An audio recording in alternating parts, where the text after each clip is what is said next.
ברגע שהצוות שלנו קטן יותר, מהיר יותר, זריז יותר, והחברה היא לא חברת ענק שלא כל דבר לוקח זמן לזוז, ואנחנו יודעים להנגיש, ואנחנו יושבים גם, כל התשתית שלנו יושבת על ענן.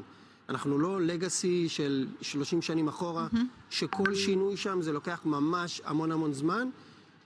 יהיה לנו מקום כן להיות זולים יותר, וכן לתת בעצם ללקוחות, שזה, אנחנו בונים שהבנקים בעצם יהיו הלקוחות הגדולים שלנו לכרטיסי האשראי והמוסדיים, כי אנחנו באים לבנקים ואומרים להם, בואו תהיו לקוחות שלנו, אנחנו לא רוצים להיות בנק. אנחנו רוצים להיות חברת תפעול שתיתן לכם שירות מקצה לקצה, והכי מהיר שיש. טוב, נותרה לנו דקה, אפילו פחות בשורה התחתונה, מתי זה קורה? מתי אנחנו נראה עוד חברת... כבר במהלך השנה הזאת, אנחנו מחכים לקבל את האישור הסופי מרשות ניירות ערך.